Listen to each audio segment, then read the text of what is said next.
welcome back to another video from HSTV, and in today's video, as you can see by the video title, I'm going to be sharing with you guys what I think is the best textbook for studying anatomy for medical students. And no, it is not Grey's Anatomy, and I have a few frustrations against Grey's Anatomy as well that I'll be sharing in this video. So if you are new to the channel and you don't know who I am, my name is Heen. I am a 4th year medical student here at the University of Edinburgh, and the way it works at Edinburgh is we do all of our anatomy in our 1st and 2nd year of medical school.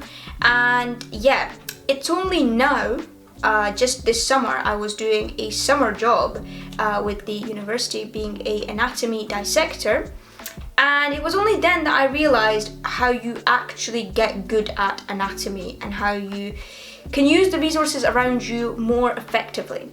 And you know, obviously the topic of textbooks comes up a lot, and I didn't buy any textbook when I was in year 1 and 2. I still haven't bought any textbooks now that I'm going into year 4, however, I think I'll be changing that soon. The point is that Grey's Anatomy does not cut it when it comes to studying anatomy. In fact, the specimens that you will study from, the cadaveric specimens you study from in your lectures, hopefully your practical sessions, the anatomy that you see in real life in hospitals on real people is not what they show you in Grey's Anatomy. Neither the show or the textbook. Now, of course, I am referring to Grey's Anatomy, the textbook, and the reason I am so against it and the reason that I don't use it for anything, for their flashcards or any of that, is because they use models. They use these lovely, colourful, graphical pictures and models which have no meaning in the real world. And genuinely, even as a starting point, I don't recommend that you use Grey's Anatomy. A lot of people, when they're starting out with anatomy, they will use something like Grey's to get a familiarization of roughly where things are and where they're supposed to be. What's the point of that if they're not going to be there? Okay, things look very different in real life. They look very different in cadaveric specimens compared to real life human bodies. So yeah, models really don't cut it for me, and you should make it a habit for yourself as well to just learn from as many different cadaveric examples as you can. The reason I say that is because textbooks that use models are bad enough in that they show things to be a certain way, colourful and really great outlined. Even the dimensions and things are just wrong, okay? But then when you put into perspective real human bodies, there is so much heterogeneity that you don't realise when you read these textbooks. So even the textbook that I'm about to recommend to you right now, it's not gonna give you everything you need to know about anatomy. You need to expose yourself to more cadaveric specimens and real life specimens during surgery and things, so you can get a real idea. Because model pictures, they're not good enough. I'm telling you. If there's one message you take away from today, is that models are not good enough.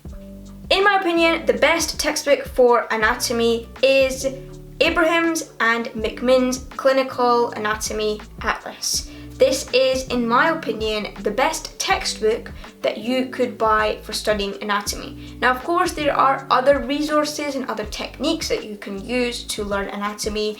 I did a video on this a while ago, so you can go check that out here.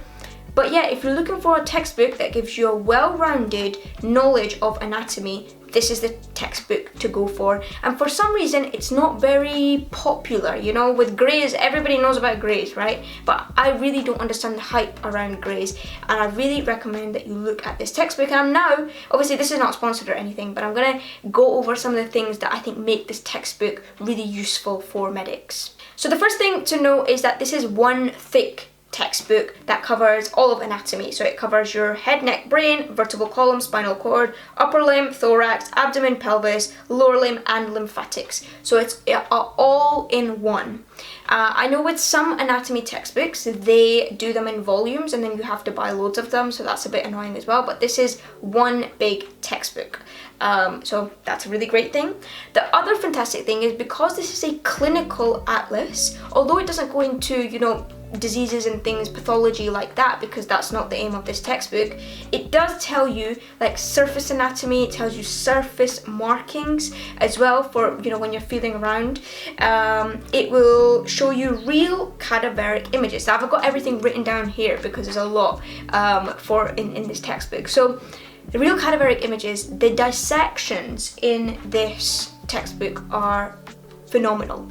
And I was doing this summer anatomy dissector job, and obviously, you know, I was doing these dissections myself while I was using this anatomy textbook to help guide me and to, you know, have this goal that I was trying to meet at the end of this. But really, it puts into perspective how difficult dissection is, and you probably won't get that unless you've done dissections yourself.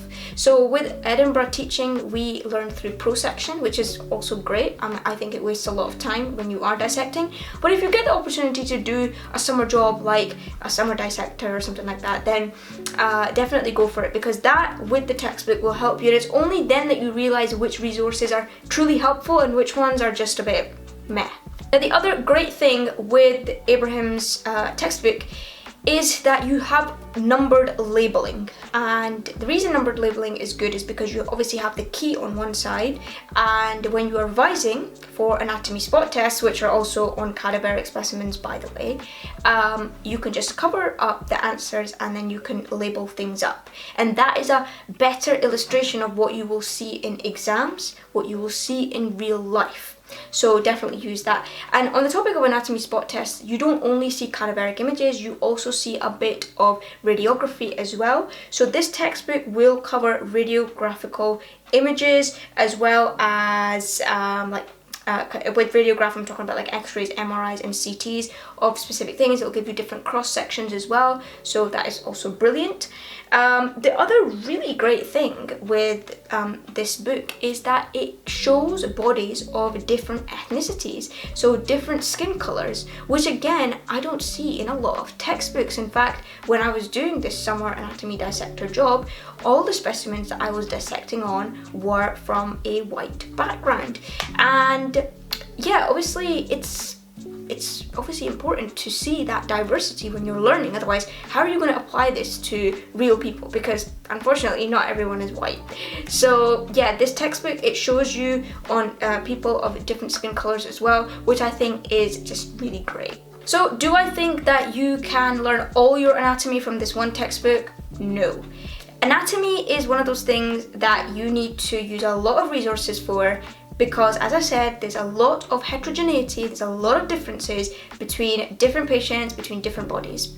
And yeah, I'm not just saying this, there really is. I've seen it myself when I was doing some dissections that bodies differ, and no matter how great any textbook is, it's not going to be able to reflect that. But yeah, definitely try to get your hands on a cadaveric textbook. That is the main piece of advice that I want you to take away from this video. Obviously, you know, I know I've roasted Grey's Anatomy quite a bit in this video, and I get it, you know, obviously it goes into a lot of great detail and it shows a lot of great images and the illustrations are good, but I'm just saying more from a practical sense. I think that you should just go straight on to doing cadaveric images. The other thing that I find really difficult nowadays is finding question banks with cadaveric images on them. Mostly any kind of tests or quizzes or practice exams that I find online, they just use models, but in real medical school exams they will use cadaveric images. So another resource I recommend for that, even though this video is not about that, is Med School Bootcamp. They have really good cadaveric specimen pictures with exams to go along with that, so definitely go check that out. I did a video of that a few months ago as well. So that textbook, along with other resources, also apps as well, like 3D Anatomy, Complete Anatomy, things like that, along with this textbook will help your anatomy knowledge. But yeah, I know we all want to buy textbooks, right? There's something about them. So if you're going to buy one for anatomy, Mickmans is the one. Alright guys, well that's going to be the end of this video. I hope that this has been useful and you walk away with some messages. Please don't, you know, Grey's Anatomy people, if you're watching this, please don't sue my channel. But yeah, you know, maybe you should add some cadaveric images in there too, make it a bit more realistic. But yeah, for all the medical students who are going to be learning anatomy, I hope that this has helped you. And yeah, good luck studying. I'll see you in my next video. Goodbye.